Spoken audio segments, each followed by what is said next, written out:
Vamos a dar un par de minutos a que las demás personas nos ayuden conectándose.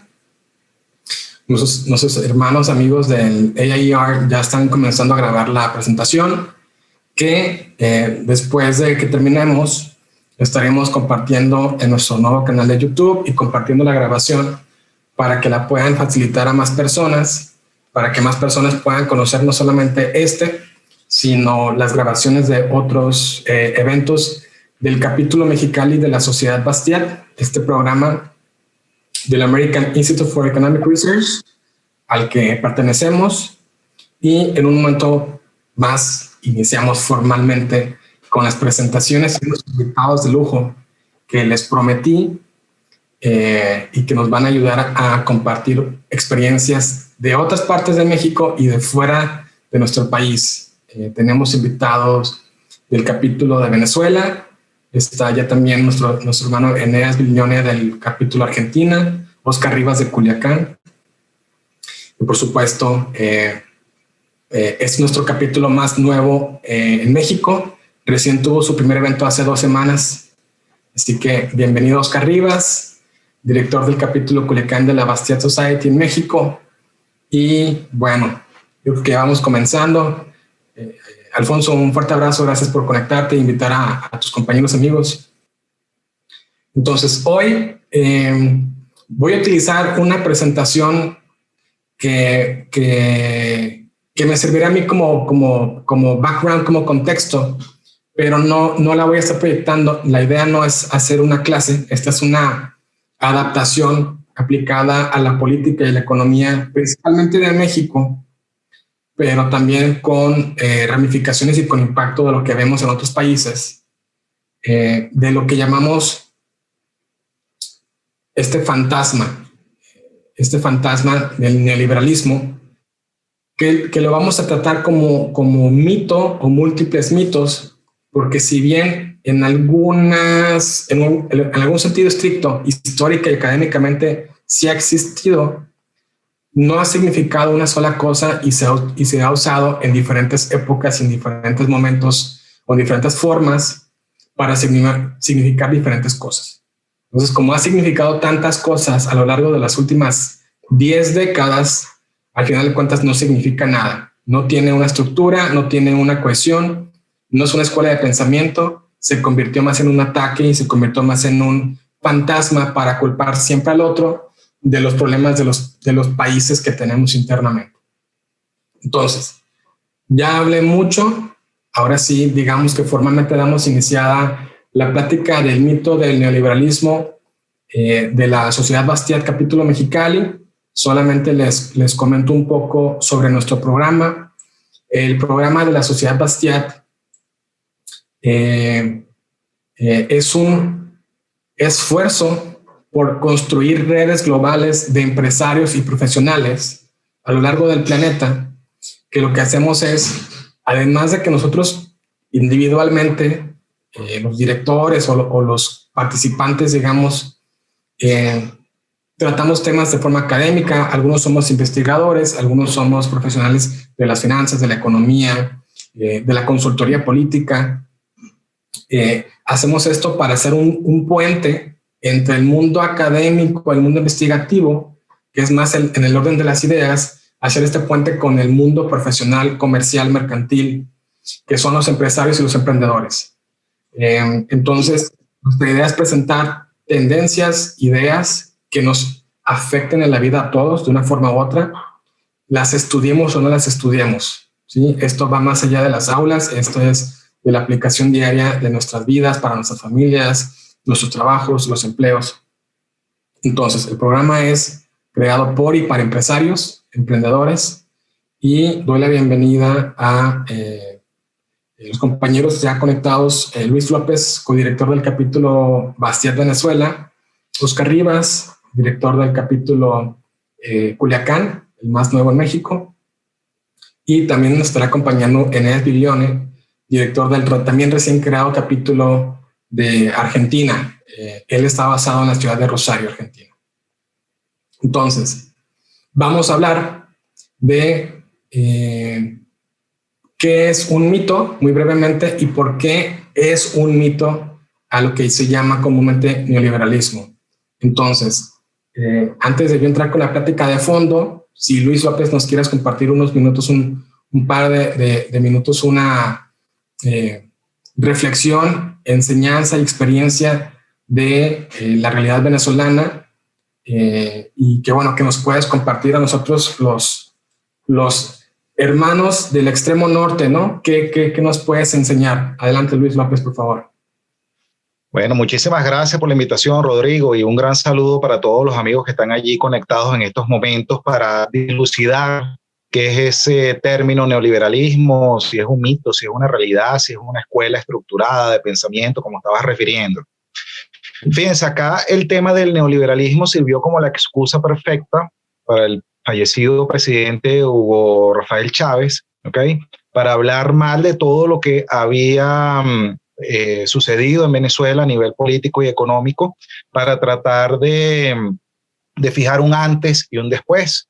Un antes era todo el neoliberalismo que supuestamente, según su criterio, había dañado al país, y que con la refundación de la patria, esta llamada Quinta República, todo iba a ser distinto porque con la llegada de él, el país iba a cambiar, iba a un país que se iba a insertar en la senda de la justicia social, etcétera, etcétera. Cabe destacar que en sus inicios, para ese año 1999, realmente Chávez no fue bien sincero con lo que pensaba hacer con el país. De hecho, hay muchísimas entrevistas que se pueden ubicar, y decía, más bien iba en contra de Cuba, decía que Cuba efectivamente había una dictadura y que su posible gobierno lo que se iba era a parecer a algo, incluso lo mencionaba, a la tercera vía de Tony Blair, primer ministro británico, inglés, o decía que él lo que buscaba era una sociedad más humana, y se insertaba en eso que se llama el humanismo, que también es un término que da para todo también, ¿no? Es algo ahí muy poco preciso. El caso es que, para referir un poco de qué fue eso tan o no neoliberal en la época de Venezuela, tendríamos que remontarnos al segundo gobierno de Carlos Andrés Pérez. Eso fue a partir del año 1988, cuando él implementa una serie de reformas económicas, incluso políticas, que creo que fueron las que no permitieron que las económicas siguieran más allá. Pero esa serie de reformas fueron las que se les nombró el paquetazo o el paquete económico, y es lo que se tildó como medidas neoliberales, según el discurso en contra de esta forma de cambiar la sociedad venezolana como se iba conduciendo. Eran unas medidas impuestas desde afuera por parte del Fondo Monetario Internacional, ese era el discurso, y no llegó a más, ¿ok? Recordemos un poco que la estructura política y económica de Venezuela se puede decir que fue definida por el presidente Rómulo Betancourt, fundador del Partido Socialdemócrata, Acción Democrática, ¿ok? Él escribió, mientras está en el exilio, unos 2 libros. Ahí está la foto de él, este es Rómulo Betancourt. Un libro que tiene este título: Venezuela, Política y Petróleo. Si nosotros leemos estos 2 tomos, bastante extensos, aquí está más o menos el tamaño, ¿no?, de lo que él estaba en su pensamiento, nos ponemos a revisar y vemos que efectivamente ese sistema político y económico de Venezuela fue concebido por este señor Rómulo Betancourt, y no era más que, para hablarlo ya en resumidas cuentas, que toda la economía del país descansara en los hombros del Estado, principalmente en su industria petrolera. Entonces allí fue cuando se definió que efectivamente PDVSA, encima de los hombros de PDVSA iba a estar la distribución de la renta que iba a provenir de la venta de ese recurso natural entre todos los ciudadanos, entre todos los gremios que existían. Si bien la nacionalización se dio unos años después, porque él asume el poder en el año 59, es cuando en el año mediados de la década de los 70, con el primer mandato de Carlos Andrés Pérez, él llevó las riendas del país por 2 periodos, En el primer periodo de Carlos Andrés Pérez, estamos hablando en 1973, cuando es elegido, él nacionaliza o estatiza la industria petrolera, la reserva para el Estado, revierte antes de tiempo las concesiones de pozos petroleros que habían sido entregados a empresas norteamericanas. Y es curioso porque Juan Pablo Pérez Alfonso, fundador de la OPEP, Organización de Países Exportadores de Petróleo, él llegó y más o menos dijo que Venezuela se iba a insertar por un mal camino, que al cabo de 10 años íbamos a ver, nos vamos a dar cuenta de la mala decisión que eso conllevaba. Pues resulta que el señor se equivocó. El crecimiento progresivo que había tenido Venezuela desde que se convirtió en un país petrolero alrededor de 1920, que era una gráfica en constante crecimiento, a partir de la nacionalización o estatización de la industria petrolera en la década de los 70, empezó a decaer constantemente, y es cuando en 1983 tuvimos eso que se llamó el Viernes Negro, cuando ya se hizo insostenible el tipo de cambio, etcétera, etcétera. ¿Okay? Entonces menciono que se equivocó porque no hizo falta los 10 años, como entre 5 a 6 años ya empezó la crisis venezolana. El caso es que la estatización de la industria petrolera se sumó a la estatización total del Banco Central de Venezuela. Desde que se fundó en la década de los 40 el Banco Central de Venezuela, los 4 o 5 bancos privados que emitían billetes y acuñaban monedas tenían participación en el capital, pero en el gobierno de Carlos Andrés Pérez todo eso pasó a manos del Estado. Y entonces se sumó el tema del tema petrolero, se sumó una política monetaria expansiva. Entonces ya por ahí vemos cómo... Una pregunta. Sí, ¿A partir adelante. de qué año? Me imagino que desde antes en Venezuela, que de antes del 98 y antes de Chávez, ya se utilizaba el concepto o el vocablo. Más o menos desde cuándo ves tú que se utilizó el término, por lo menos como vocablo, de neoliberal. Desde ahí mismo que empezó la propaganda en contra del paquete de medidas de Carlos Andrés Pérez, ¿ok? Fíjate, ayer, a ver, lo que pasa es que, claro, tantos años después, pero mira, yo creo que realmente el tema es que Carlos Andrés Pérez no supo capitalizar la aceptación o el populismo que tenía en el país. ¿Por qué? En ese momento, Carlos Andrés Pérez, antes de él lanzarse a la carrera presidencial, él era creo que era el vicepresidente de la Internacional Socialista. De hecho, él tenía mucho énfasis en el tema internacional. Incluso él fue uno de los principales protagonistas de que se dieran los cambios políticos en Nicaragua, que llegara al poder la señora Violeta Chamorro, ¿okay? Y que saliera el sandinismo. Entonces, ¿qué pasa? Carlos Andrés Pérez, después que sale el primer mandato, ¿okay? Él se enfoca en lo internacional, y es cuando ya se acerca esta oportunidad de que él volviera a lanzarse, cerca del año 88, que es cuando hace vuelve su mirada a lo interno. Pero ¿qué pasa cuando vamos a su mirada a lo interno? Dame oportunidad, vamos a platicar más de los ejemplos sí, hacia el final, o con algunas, digamos, situaciones en las que se manifiesta esto, lo que vamos a platicar, que es el antes. Yo claro, me quiero remontar, y con esto arranco la explicación de los orígenes del concepto, del vocablo, hace unos 100 años. Y digo literalmente 100 años, porque una de las acepciones, y en su trabajo de investigación, el profesor Enrique Gersi encontró que, aún reconociendo que no está acabada la investigación, que falta mucho más trabajo para escarbar y buscar y encontrar más respuestas, lo que en su momento, a la hora de buscar los orígenes del concepto o palabra neoliberalismo, se encontró unas referencias en el trabajo de Ludwig von Mises, donde hablaba de unos nuevos liberales, no de los neoliberales, de unos nuevos liberales. Entonces, solamente como referencia, voy a compartir muy brevemente como este orden de ideas o este outline de lo que vamos a platicar. Y luego seguimos con la charla, ¿no? Aquí, por ejemplo, lo que tenemos es, en nuestra plática Va a tener que ser muy breve por cuestiones de tiempo. Normalmente doy una clase que dura cerca de 2 horas. Pero aquí lo que tenemos es que hay un término o hay un concepto. Es decir, el profesor Gersi y otros se han abocado a buscar los principales orígenes posibles o factibles que se han llegado a identificar. No sabemos si todos han sido identificados, lo que sí sabemos es que no estamos seguros. Y luego revisamos muy rápidamente los conceptos, es decir, qué se supone o qué suponemos que las personas que usaron la palabra trataban de decirnos. Algunos sí lo documentaron, algunos sí está claro en algún libro o en algún texto, pero otros no, en realidad la mayoría no.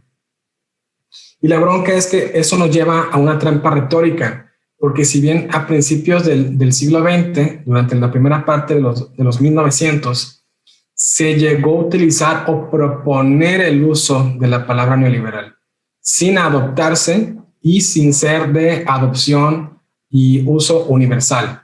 ¿Okay? Ahora, cuando platicamos esta parte de los conceptos, su historia, sus orígenes, vale la pena que reflexionemos sobre los años 90 en América Latina. En mi caso, pongo los ejemplos de México, a partir del llamado consenso de Washington o las consecuencias del llamado consenso de Washington. Y cerramos con las conclusiones, o cierro con mis conclusiones, tomando la idea de Gersi y de otros, de que sabemos que lo que significa todo, una palabra que se usa para cualquier cosa, no significa nada.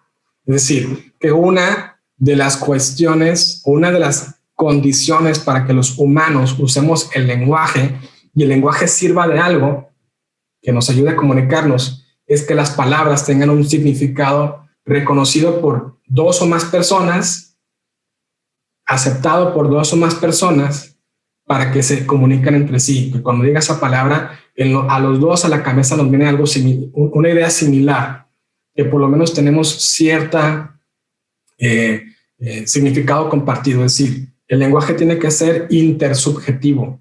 Si yo digo azul y tú te imaginas rojo, andamos mal. Ok, entonces, hay por lo menos 6 formas o 6 posibles orígenes que se han encontrado documentados, sea de los autores principales o sea por autores secundarios que hablan de otros, que supuestamente es el neoliberalismo. Aquí me estoy brincando muchísimo, me estoy brincando la historia de la filosofía liberal, me estoy brincando la historia del keynesianismo, me estoy brincando la filosofía, la historia del comunismo, socialismo, etc. Pero básicamente lo que tenemos es que una primera excepción es la que nos ofrece el profesor Ludwig von Mises, economista de la escuela austriaco, que básicamente lo que está haciendo es, en uno de sus libros, ¿sí?, no hace uso explícito del concepto, no escribe neoliberals, no escribe neoliberalismus, escribe sobre neuen liberalismus, pero no habla de una idea o un concepto, habla de un grupo de personas, más o menos que podemos identificar, no es exacto, no es preciso, pero está hablando de, en su libro Liberalismus, su libro publicado en el año de 1927, está hablando, y es una mala traducción al inglés, que cuando se traduce al inglés originalmente ese libro, se traduce como neoliberalism, cuando hablaba en alemán original del nuevo liberalismo o los nuevos liberales. Está hablando más bien de personas, otros que él comienza a identificar que aprovechan las oportunidades, aprovechan la coyuntura y se hacen pasar por liberales. Son personas que se preocupan más por cuestiones, ¿sí?, comunitarias, son personas que se preocupan más por cuestiones de igualdad y equidad. Es decir, el primer origen o el primer recuento que tenemos de la palabra neoliberal es: von Mises está hablando de otros que son socialistas haciéndose pasar por liberales.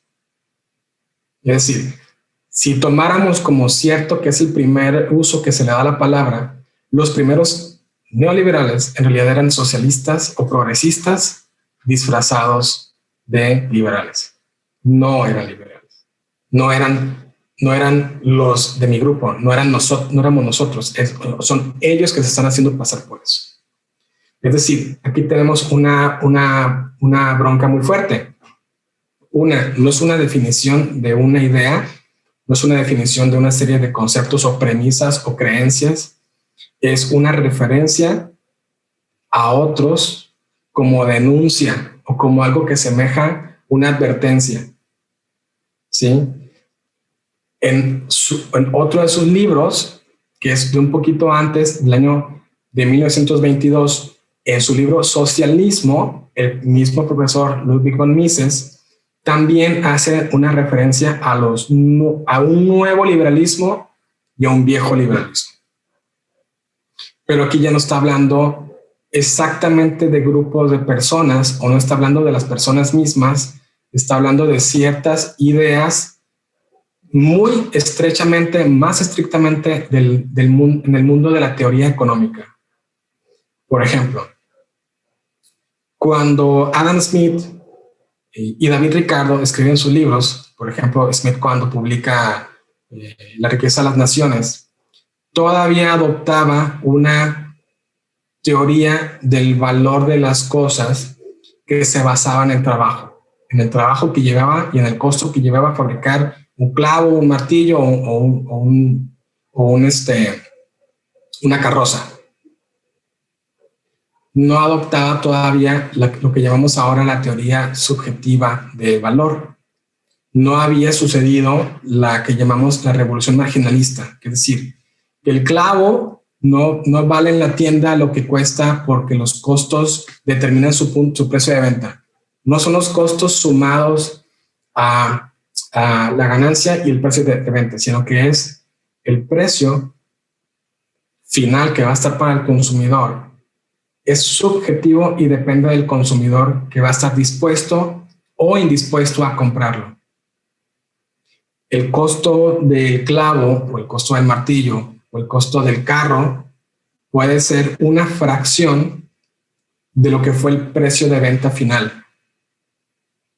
El precio de venta final, lo que cierta gente decidió pagar por él, gastar por él para adquirir el carro o el avión o el clavo o el martillo, reside en la cabeza y en el cálculo subjetivo de cada uno de nosotros.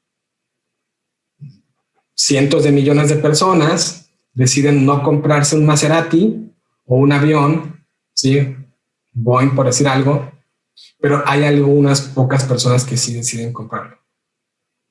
Es una decisión de ellos, que va no solamente por los deseos y las necesidades, va también por la capacidad adquisitiva. Entonces, los viejos liberales de los que está hablando Mises en ese momento son los que creen en la teoría del valor objetivo, que el costo de fabricación determina el precio de venta, como tanto Marx tomó de Smith y de otros anteriores, y la nueva teoría que fue siendo adoptada, que es que el valor de las cosas, ¿sí?, es lo que determina los costos de fabricación, lo que la gente está dispuesta a pagar por comprar en la tienda. La barra de pan va a determinar los costos que el empresario puede incurrir para fabricar el pan de cierta calidad, de cierto tamaño, de cierta consistencia, con cierto tipo de empaque, etc. Entonces, aquí no estamos hablando de deuda, ni de educación pública, ni estamos hablando del FMI. Hace 100 años, los primeros menciones o guisos de neoliberalismo en realidad eran nada que ver con verdaderos liberales, ¿sí? Eran más bien socialistas disfrazados de liberales, o una cuestión muy, digamos, íntima del mundo de la teoría económica, una cuestión de economistas. No era que un gobierno aplicara cierto programa de deuda, y no era nada de eso, ¿ok? Ahora, esos son el año 22 y 27.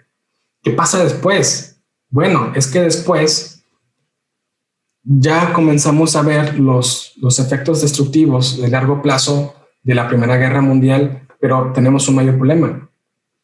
ya Europa está en la antesala, ya está a la puerta de otra gran guerra, ¿sí? En ese momento, lo que hoy llamamos la Primera Guerra Mundial se había llamado solamente Gran Guerra, porque había sido la única de esa característica que fue nombrada así.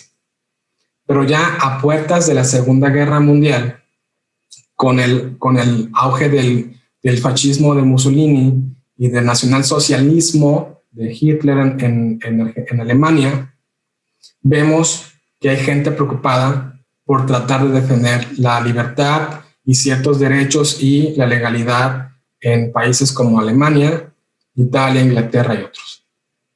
Entonces, Walter Lippmann, un periodista pensador estadounidense, convoca un coloquio en la ciudad de París en el año de 1938. Ya tenemos regímenes que se están construyendo de forma totalitaria, ya el fascismo ya tiene años en el poder, el nacionalsocialismo ya está adquiriendo poder, está ganando elecciones.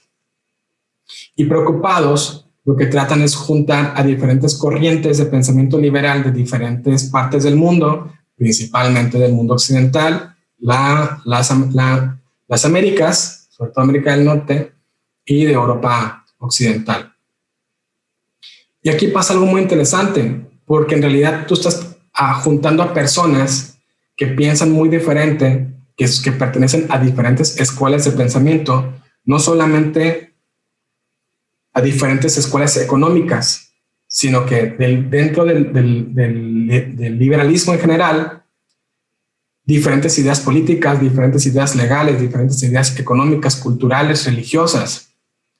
No es que se juntaron todos y conspiraron para crear el neoliberalismo que vendió el FMI. El FMI ni siquiera es liberal, es keynesiano, es neo-keynesiano. Es un neo-keynesiano que pertenece a una corriente neomercantilista más grande que cree que puedes planificar la economía. No es nada liberal. Ni el FMI, ni el Fondo Monetario, nada de eso es liberal. Son neo-keynesianos y neomercantilistas. Ok, entonces se junta gente como Friedrich Hayek, como Rostock, como el mismo von Mises, Lippmann y otros, y no se ponen de acuerdo.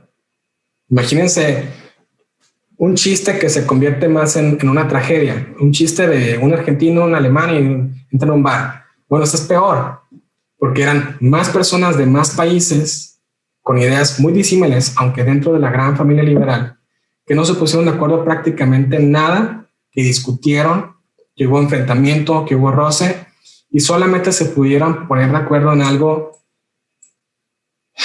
que es un punto clave.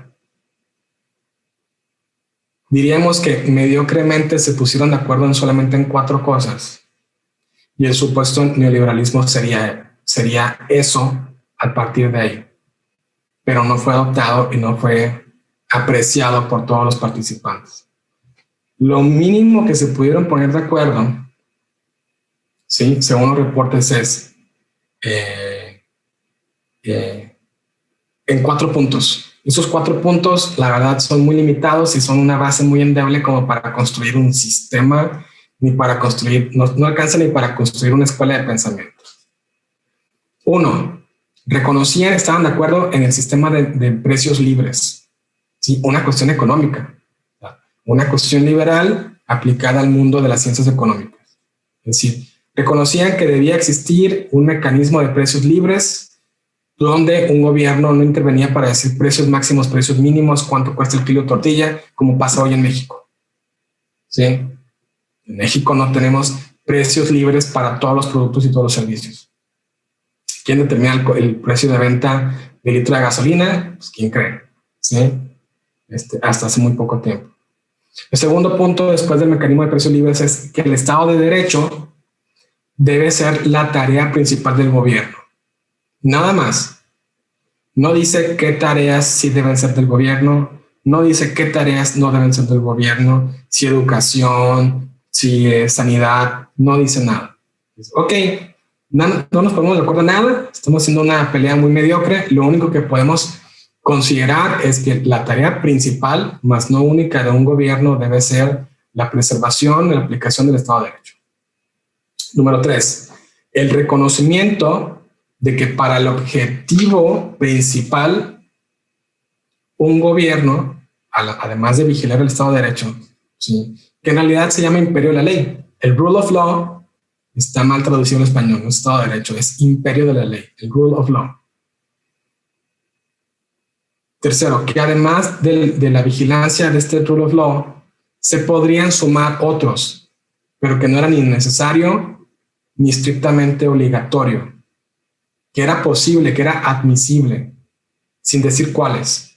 Cuarto, que para hacer esto, sumar más tareas al Estado, que el Estado se encargue de salud, educación, carreteras, puertos, aeropuertos, previamente tenía que haber algún proceso y que ese proceso iba a variar país en país, ¿sí? Según sus propios sistemas políticos y legales, pero que para que se adhieran estas nuevas tareas, por decir, construir carreteras, ¿sí?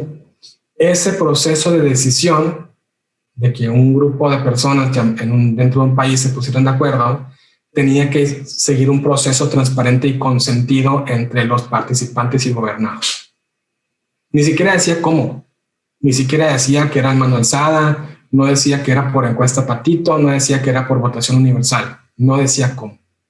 Es nada más. Es lo único que se pusieron de acuerdo en el coloquio de Lippmann en el 38, y después sigue la gran tragedia de la Segunda Guerra Mundial, la muerte, la destrucción, el autoritarismo, la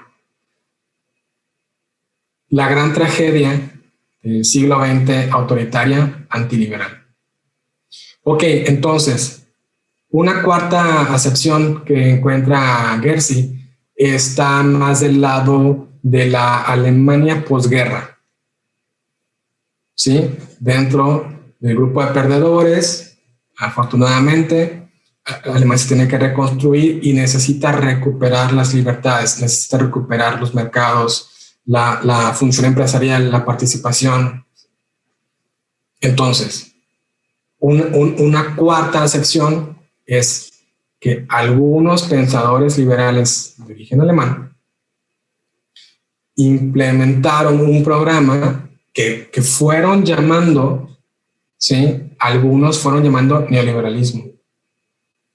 Pero los que le pusieron neoliberalismo, ya hay libros que se llaman así, eran los académicos y los analistas y los estudiosos que hablaron de los políticos que implementaron un sistema que se llama economía social de mercado. Es yo, miembro de la élite intelectual, yo, miembro de la torre de marfil académica, yo digo que tú eres neoliberal. Es decir, que el trabajo y las propuestas de la Escuela de Friburgo, incluyendo a Eucken y Müller-Armack, ¿sí?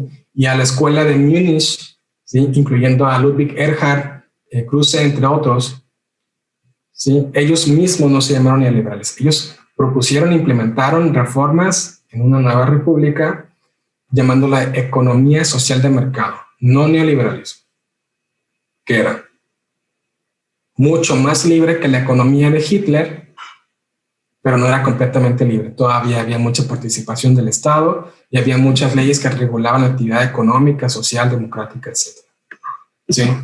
No es el capitalismo salvaje que vende en la prensa, que no sabe lo que habla. ¿Ok? No existió. Si me brinco muy rápido, pues tendremos que hablar entonces ahora de los italianos, ¿sí? Y para hacer tiempo. Hay dos italianos sobresalientes después de la muy merecida caída de Mussolini, que son Carlo Antoni y Ludovico Einaudi. Ellos, a fin de cuentas, son los supuestos padres del neoliberalismo mundial, pero ellos básicamente trabajaron al interior de su país.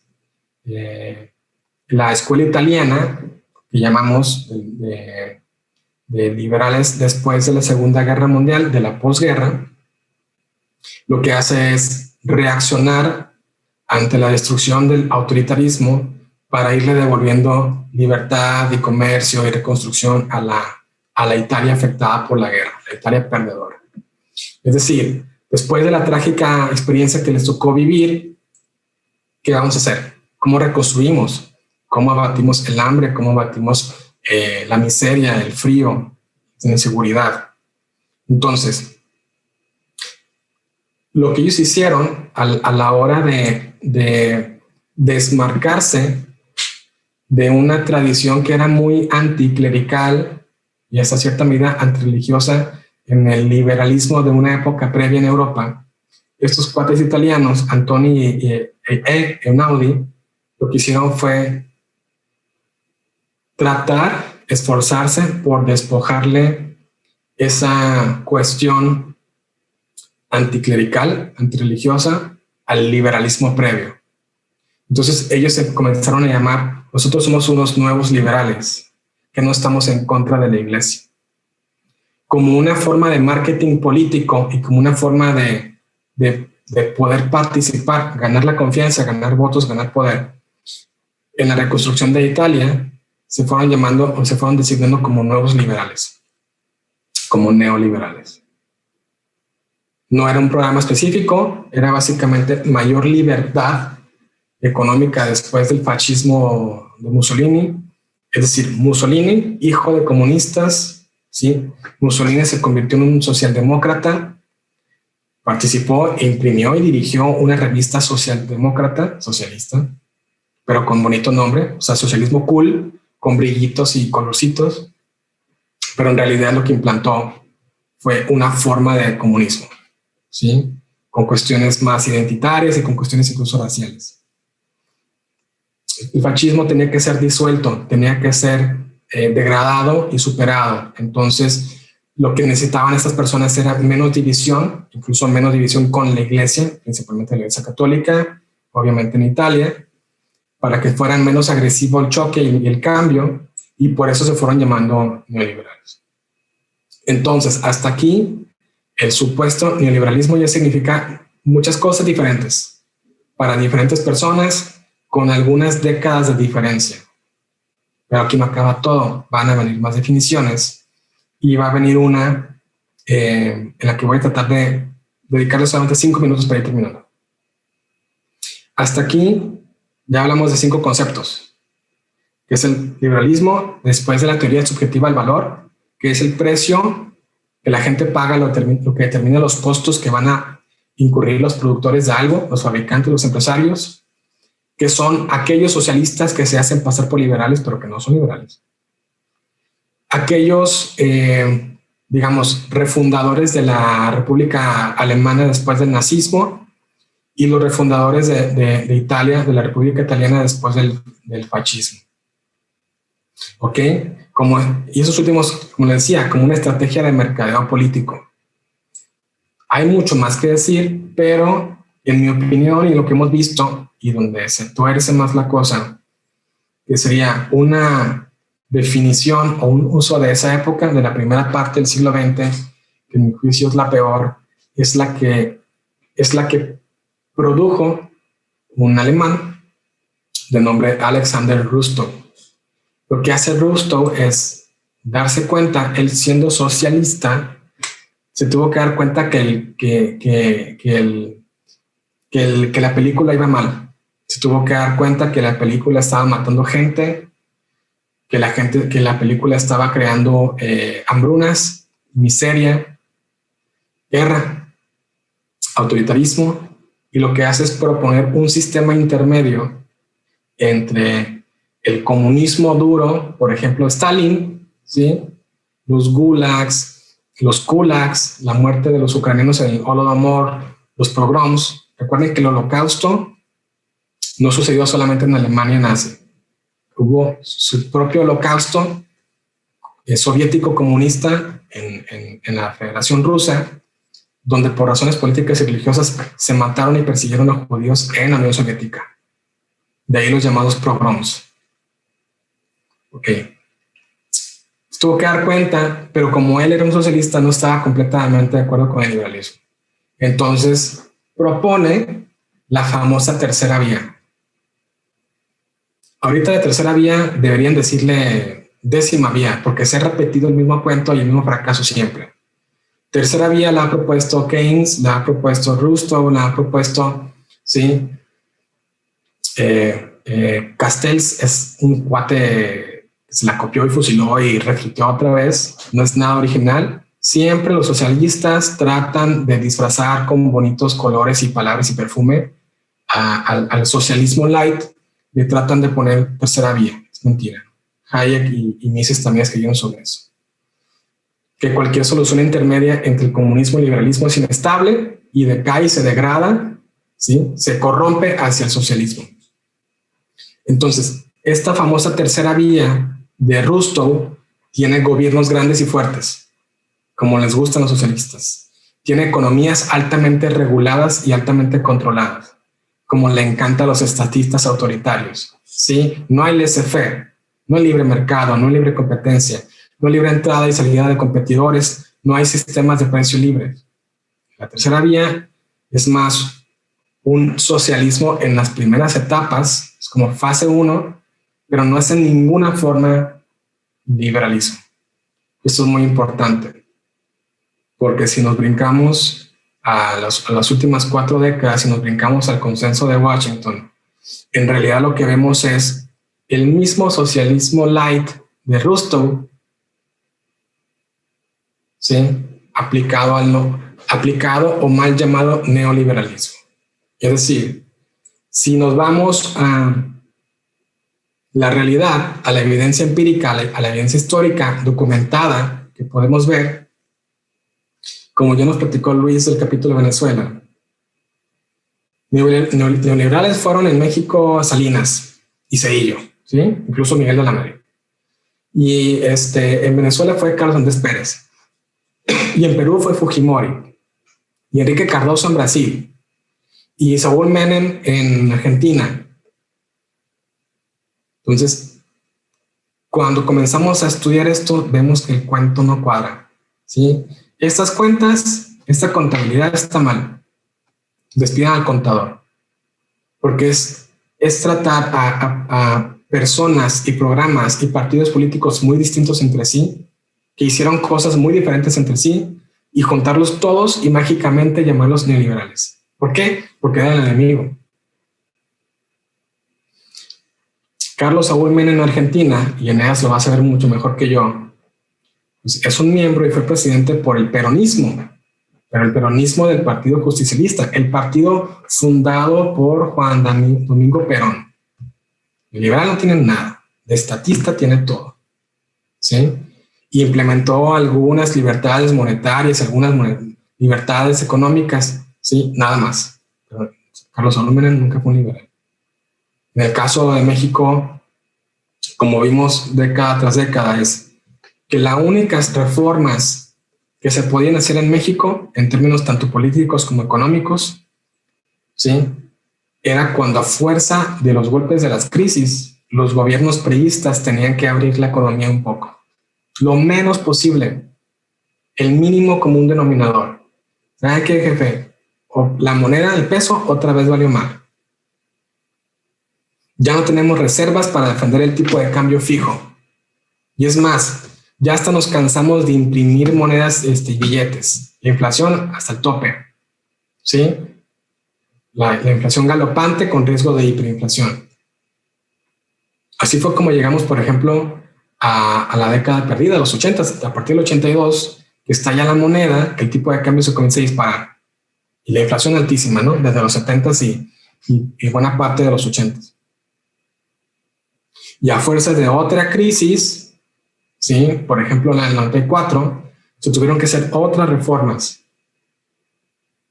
Unas muy necesarias y otras que ni se intentaron o quedaron muy tímidas, inconclusas, como la reforma laboral en México, que no se hizo. La reforma de justicia. Sí entramos al TLC, sí entramos al Tratado de Libre Comercio de América del Norte con Canadá y Estados Unidos, pero hubo muchas cosas, por ejemplo, la educación, que se quedó en el pasado, ¿sí? De los dinosaurios, con los sindicatos, lo mismo con los sectores obreros, lo mismo incluso con el campo y los ejidos. Son reformas que no se hicieron, que se hicieron muy tímidamente o mal. Entonces, este es un resumen muy rápido. Podemos poner infinidad de ejemplos de cada uno de nuestros países, pero básicamente es la apertura económica y algunas de las reformas políticas que han sucedido en México en realidad devienen de golpes de fuerza y por conservar el poder, adaptándose al contexto y a la realidad presente, innegable, los gobiernos priistas se fueron abriendo, fueron obligados por las circunstancias a hacer ciertas reformas. No fue un plan premeditado, no es que Salinas hizo la campaña con eso, no es que fue una promesa de un sector político a otro sector político o social. Es la moneda truena, las reservas en cero, la deuda disparándose, default de la deuda, caes con impagos de deuda externa, ¿sí? Es la única forma en que el país pudo ir avanzando a tumbos y saltos y golpes a una cierta libertad económica. Ejemplos de esto lo podemos ver cuando contrastamos la fantasía del Consenso de Washington, que incluso nos repiten en las universidades a nosotros, cuando lo contrastamos esa fantasía izquierdista con la realidad. El Consenso de Washington eran nada más 10 puntos de unos países que estaban hasta el tope de deuda, que no la podían pagar, que tenían inflaciones o riesgo de hiperinflaciones y que tenían una pobre capacidad de respuesta para adaptarse al mundo que estaba acelerando su paso de progreso y ellos se quedaban atrás. América Latina sufrió particularmente la década perdida de los 80s. Llegamos a los 90s casi en taparrabos en términos macroeconómicos. ¿Okay? Pero ¿qué decía en realidad este famoso Consenso de Washington? Pues bueno, eran un grupo de 10 recomendaciones muy amplias, ni siquiera muy específicas, ni con números, ni con metas, ni con objetivos, ¿sí? Eran muy amplias y eran de alcance limitado.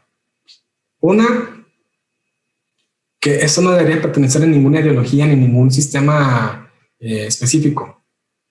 Es algo de sentido común. Disciplina en la política fiscal. No gastes más de lo que recaudas.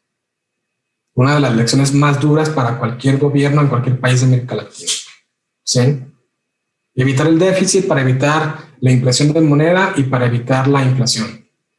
Segunda, redirección del gasto de subsidios públicos en sectores que no lo meritaban o que no apoyaban, digamos, ni la eficiencia, ni la productividad, ni la labor social. Básicamente, oye, estás dando subsidios a tus cuates y tus cuates no lo necesitan, pero esos campesinos sí lo necesitan y estos muchachos sí también lo necesitan, etc. ¿Sí? Básicamente era reorientar el gasto público hacia una mayor inversión en ciertos puntos claves de infraestructura, servicios, educación, etc. No eran que redujeran el gasto público, era que lo redirigieran, que lo ajustaran al presupuesto y que lo redirigieran a una mejor aplicación. Tercera es, oye, cuate, tú traes un desastre, casi no recaudas nada, porque no tienes ni mucha gente que te pueda tributar y ni siquiera sabes cómo hacerlo. Era una reforma tributaria, para que recaude más, no para que recaude menos. No era para bajar impuestos, ¿sí? Era para al final recaudar más, que se recaudaba muy poco. Las tasas de interés, el cuarto punto es que fueran determinadas por el mercado, básicamente mayor autonomía de los bancos centrales. Quinto, que tuvieran tipos de cambio competitivos, es decir, oye, la verdad, tu peso mexicano, pues mira qué suave, cuate, pero no vale un peso, no vale $1.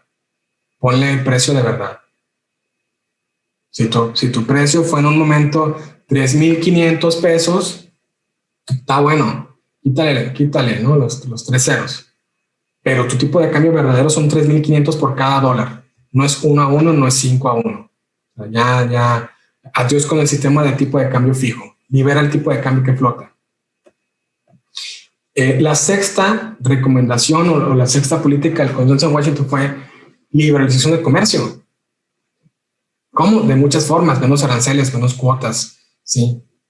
Tanto para importar, pero como para exportar también. Una de las cosas que México no se alcanza a enseñar bien en las clases de economía en las universidades, que se nos enseña muy mal, es la importancia de la reciprocidad. Ok, yo quiero ganar a Estados Unidos haciéndome la víctima, dando lástima, rogando por misericordia, cómprame mis productos de exportación. por favor, soy un pobre vecino malnutrido, cómprame, por favor, ¿sí? Importa de mí. Ah, pero tú no me vendas nada, te cierro las fronteras. Bueno, no se ha entendido que esta reciprocidad es una condición sin la cual el vecino va a haber una injusticia de que no podemos ser iguales. Sexta, liberalización de las barreras a la inversión extranjera. Es que no solamente en México los gobiernos priistas se robaron las empresas petroleras a los inversionistas extranjeros, se robaron las empresas eléctricas, se robaron las empresas de telecomunicaciones, se robaron las inversiones a las empresas extranjeras de ferrocarriles. Aún así, siendo un pésimo vecino y siendo un pésimo socio económico, comercial y político, todavía había gente de Francia, de Estados Unidos, de Inglaterra, que querían venir a invertir. De ahí los programas de manufactura a partir de los 60 en la frontera norte y la poca inversión que los políticos mexicanos dejaron llegar a México. Que la gente quería venir a invertir aquí y nada más en una franja de la frontera te dejo y más o menos y te la hago de tos. Luego súper difícil que puedas invertir. Es más, te quiero castigar por venir a dar trabajo. 60, 70, 80 y en los 90 por fin el TLC. Más o menos, con muchas reglas. ¿Okay? La séptima, privatización de empresas estatales. Bueno, pues la verdad, de las 1,400 que había, el 90% operaban en pérdidas. Oye, o sea, deshazte de ellas porque te cuestan más, das un pésimo servicio, la gente detesta tu servicio, por ejemplo, Telefonía de México, Teléfonos de México, Telmex, ¿sí? Corrupción, ineficiencia, caro, falta de inversión, falta de infraestructura y además en pérdidas. Los contribuyentes tenían que pagar tus déficits, tus números rojos. Ok, y ahí siguen Pemex y ahí siguen CFE en pérdidas, súper endeudados. Pemex y CFE ya tuvieron su propio Fobaproa. Y bueno, desregulación y seguridad jurídica para los derechos de propiedad. Y aquí, por ejemplo, es muy importante recordar que en diferentes índices de libertad económica, ¿sí? y de libertad humana, México no está en el top 10, ni en el top 20, ni en el top 50. México es un país con la 15ª tamaño de la economía mundial. Tal vez ya caímos, vamos a caer en el lugar 18 de tamaño de economía, así como vamos. Ok, pero estamos en tamaño de economía número 15 del mundo. En grado de libertad económica estamos en lugar 67. Y en otros índices, en grado de libertad económica, estamos en lugar 76. Es decir, hay 75 países que son mejores que México para hacer negocios, ¿sí? En el resto del mundo. De 200 países, aprox. Algunos índices solamente consideran 180 países porque hay países que no reportan datos. Por ejemplo, Corea del Norte, Venezuela, Cuba. Bueno, de 180 países, estos hacen 76. ¿Qué tiene de liberal eso? O sea, hay 75 países donde es más fácil invertir o sacar tu dinero o mover moneda, abrir una empresa o cerrar una empresa. Entonces, si contrastamos la realidad de las empresas que tienen que tratar de sobrevivir y darle una buena vida a sus trabajadores y a sus dueños, con la fantasía académica del consenso de Washington y el neoliberalismo, se desploma ese cuento.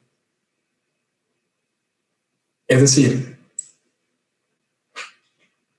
el consenso de Washington decía que incrementes recaudación, ¿sí? Multiplica el gasto público. Es más, si lo comparamos con lo que pasó en la realidad, a partir de los 90s, y aunque fuera solamente en los últimos 20 años en México, del 2000 para acá, la recaudación ha aumentado. Es decir, los más mexicanos pagan más impuestos. El gasto público, el presupuesto federal, se ha multiplicado, ¿sí? De 1.7 trillones de pesos en los últimos 20 años se multiplicó a más de 6 trillones. Se multiplicó por lo menos 4 veces. No hubo recortes, no hubo ajuste, no bajó el gasto público. Se multiplicó en cientos de por ciento. La asistencia social, el gasto en asistencia social se multiplicó también. No solamente el número de programas de asistencia social y de becas y todo eso, subsidios, sino que en cantidades se multiplicaron en los cientos de por ciento los apoyos. Subieron impuestos y se crearon nuevos impuestos. ¿Sí? ¿Quién se acuerda del IVA al 10% o al 8%? ¿Qué pasó con los gobiernos supuestamente de derecha y supuestamente neoliberales como el de Calderón, que se puso incluso a inventar impuestos nuevos? ¿Sí? Algunos afortunadamente ya desaparecieron, pero no todos. ¿A poco Calderón desapareció el IEPS a la gasolina? ¿O a la cerveza o al vino? Calderón le subió el IEPS, no solamente a la gasolina, le subió el IEPS a la cerveza, que es parte de la canasta básica de la familia mexicana, al vino mexicano, le subió al tequila, los impuestos, ¿sí? Las exportaciones se multiplicaron y cuando bien hubo por supuesto, hubo procesos de ajuste, de shock y de ajuste y de pérdidas en el corto plazo, bueno, por fin México se fue incorporando al concierto internacional y ahora en la balanza comercial agropecuaria tenemos superávit. Una de las principales peleas que tuvieron los anticomercio en los 90s fue que se iba a destruir el campo mexicano. ¿Sí? Los supuestos defensores del campesino. Pero lo que se les olvidó decir y que muy convenientemente ignoraron es que el campo mexicano ya estaba destrozado. No había mucho que salvar. Entonces, se nos viene el tiempo encima. Yo voy a terminar señalando que por esta y otras razones es un mito de hablar de neoliberalismo, porque ni académicamente significa nada exacto, ni históricamente significa algo preciso, y en la actualidad se usa de forma muy aguadita, de forma muy convenenciera para atacar cualquier cosa que el enemigo hace. El enemigo, ¿quién es? El político en turno. O sea, el opositor, no importa el partido, no importa la plataforma política, no importa los estatutos del partido. Mientras seas opositor, tú usas el neoliberalismo para atacar al cuate que está en el poder y llegar tú a la silla presidencial. Tan, no hay otra. ¿Sí? Hoy, por ejemplo, López Obrador acusa de neoliberales a gente que hizo cosas muy antiliberales. Como Calderón, que subió impuestos. Como Calderón, que inició un recrudecimiento en la guerra contra las drogas, lo que es algo muy contra los liberales. ¿Sí? Que Peña Nieto nos subió el IVA en la frontera, nos subió impuestos también en la frontera norte de México. Eso no es el liberal. Entonces, yo cierro con eso por respeto al tiempo, y si tenemos comentarios de alguien de los capítulos, por ejemplo, de Argentina, de Culiacán, o alguna pregunta que nos puedan mandar al chat, adelante, por favor. Sí, por acá estoy. Era nada más como agregar a mi exposición que la imprecisión del término. Fíjate que aquí hay un libro de un economista que se llama José Toro Hardy, que él analiza los periodos económicos de acuerdo a los presidentes. Y cuando se refiere al periodo de Carlos Andrés Pérez, dice el paquete económico. Friedman y Keynes se dan la mano. Fíjate el tema de cómo él no logra es tan impreciso el término y las políticas que se hicieron, que más bien él plantea, bueno, es que aquí también había keynesianismo y era una manera como de combinar algo, ¿no? Cosas tan disímiles. Sí, por supuesto. Es que, o sea, si yo tuviera una base para decir, ok, este cuate dice, el neoliberalismo es subir aranceles o bajar aranceles. ¿Cuál de las dos? Sí, porque no entiendo cuál es neoliberal y cuál no es, porque aquí en México se han hecho las dos cosas y una es completamente antiliberal, ¿sí? Entonces no me cuadra. Oye, si subirle impuestos a la gasolina, al tabaco, al tequila, a la cerveza, a los refrescos azucarados es neoliberal, pues bueno, los gobiernos del PAN le subieron los impuestos y pusieron los impuestos a ciertos consumos de lujo, por decirlo de una forma. ¿Qué es neoliberal?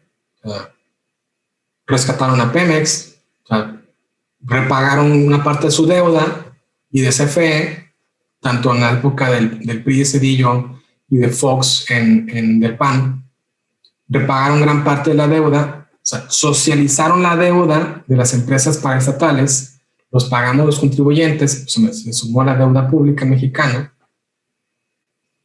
¿Eso es neoliberal? ¿Pagar la deuda de unas empresas públicas perdedoras, fracasadas? Lo que significa que vamos a pagar más impuestos para pagar la deuda de esas empresas que no sé cómo hacen para hacer monopolios y tener pérdidas todos los años. No, en verdad no sé cómo le hacen. ¿Qué tan ineficiente y qué tan incompetente tienes que ser para tener el monopolio del petróleo en México y operar en pérdidas en números rojos? ¿Cómo le haces? Ok, y luego tenemos, por ejemplo, el aumento del uso del ejército y la fuerza y la violencia pública por el uso de drogas. Pero bueno, es que en diferentes corrientes del gran esquema de las cosas del liberalismo verdadero, tal vez no en todas, pero en diferentes corrientes, están muy opuestos. Una persona puede estar muy opuesta al uso y abuso de las drogas, pero está más opuesta a la prohibición del gobierno. Hay videos, hay conferencias del mismísimo Milton Friedman, que no es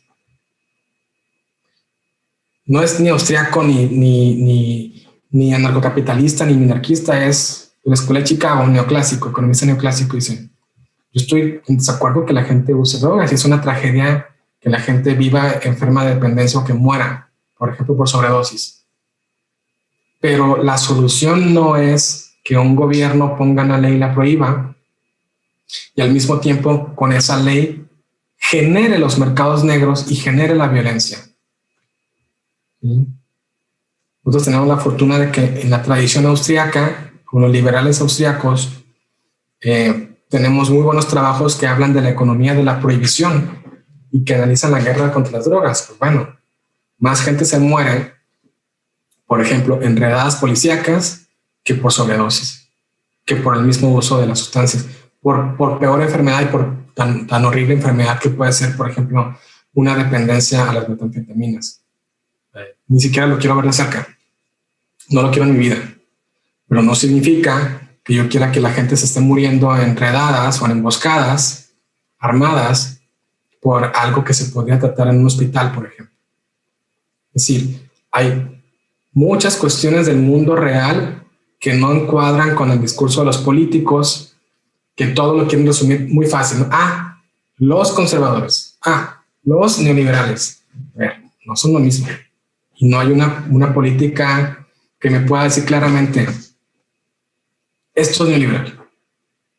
¿Por qué? Porque puedes estar de acuerdo, puedes estar en contra, al mismo tiempo que eres liberal de una corriente o liberal de otra corriente. Ok. ¿Alguna pregunta o participación por parte del público? ¿Alguna otra colaboración? Rodrigo, yo quiero felicitarte por tu extraordinaria presentación. Me gusta mucho cómo manejas a los autores y vas gradualmente planteando una gradualidad, y además cómo transversalmente también el concepto en algunas ocasiones fue o surgía en realidades políticas e históricas distintas, pero sin una relación con el concepto tal y como ahora lo vemos. Me llamó mucho la atención esto que decías de los italianos, ¿no? Carlo Antonio y Ludovico, el otro economista, no alcancé a notar el nombre completo, pero cómo ellos utilizaron el concepto de neoliberalismo, nuevos liberales, para generar mayor libertad económica en una Italia sumida en la catástrofe fascista de Mussolini. Me parece muy interesante que esta conversación se haga bajo la sombra de la sociedad Bastiat, porque una de las cosas que yo creo que tenemos que hacer todos los que estamos involucrados con la misma es hacer pedagogía cívica. No estamos diciéndole a la gente y aclarándoles estos conceptos porque alrededor hay un ruido perverso creado específicamente para desviar la atención de lo que realmente son estos conceptos. Y bueno, por ejemplo, uno de los casos más importantes, ¿no? Malditos neoliberales son los culpables de que haya empresas ganando millones de dólares, miles de millones de dólares y que haya tantos pobres en el mundo sin comer. Cuando en realidad la historia muestra que entre más libertad económica hay en un país y en una ciudad, menor pobreza hay, porque estás empoderando a la gente a generar por sí misma el florecimiento de sus talentos. Y eso se me hace algo que hemos perdido en esta América Latina victimista, que siempre le quiere echar la culpa a los demás de su propia desgracia, ¿no? Entonces, me parece muy interesante y creo que tu lectura es muy completa y alcanza a entender que realmente el neoliberalismo, como bien lo decías en una frase que aquí anoté, es ese demonio que es a la vez padre de todos los males, pero no es el mal en sí mismo. O sea, parece que todo es neoliberal, hasta el coco, hasta Lucifer es neoliberal, hasta todo es neoliberal, todo lo malo. Si yo le tengo miedo a la oscuridad es que es culpa del neoliberalismo. No tenemos en México un presidente que dice que la tasa de divorcio es algo que está dentro del área individual, de la intimidad o de las relaciones de pareja, que es muy, muy particular, es culpa del neoliberalismo. O sea, ese grado de caricaturización de los conceptos hemos llegado, ¿no? Entonces, ya para concluir, me quedo con una de las cosas también que comentabas del tema de la cuestión del campo mexicano. En realidad, la verdad es que la producción agrícola tiende, para poder generar economías a escala, al latifundio. Y una de las cosas más mal hechas que tuvo este país fue la mal llamada reforma agraria. En realidad pulverizó la propiedad y evitó que hubiese especialización, tecnología y bueno, todo lo que hace más productivo al campo. Y lo que hizo fue una órbita de sindicatos que tenían un sentido político y más que nada ideológico dentro de una narrativa de nacionalismo revolucionario, cuando en realidad lo que estamos viendo es que los países más libres y más desarrollados en este tema, como Israel, pues están haciendo lo imposible, ¿no? Hacer florecer al desierto. Exactamente como, de alguna forma, en el contexto contrario a lo que decía Friedman, ¿no? Si le das al gobierno de administración del desierto del Sahara, va a haber crisis de arena en unos 10 años. Entonces te felicito y me parece muy interesante esta reflexión. No, mil gracias, Oscar. Yo feliz de platicar con ustedes y que quede grabada esta presentación. La vamos a estar subiendo a nuestros canales, vamos a estar compartiendo. No quiero robarles más su tiempo, soy muy agradecido con todos ustedes. Muchas gracias a Luis López en Venezuela, Oscar del capítulo Culiacán, la gente que se conectó, incluyendo a algunos de mis alumnos, para tener esta conversación y que tengamos un registro de las ideas y por supuesto seguir aprendiendo y mejorando la base con la que los profesionistas y los empresarios de nuestras ciudades, ¿sí?, sea con mejor decisión, con mejor información para poder tomar mejores decisiones para nuestra vida, para nuestra empresa, para nuestra vida en sociedad. Entonces yo les agradezco mucho, los dejo continuar actividades y con eso cerramos la plática del día de hoy. Muchas gracias.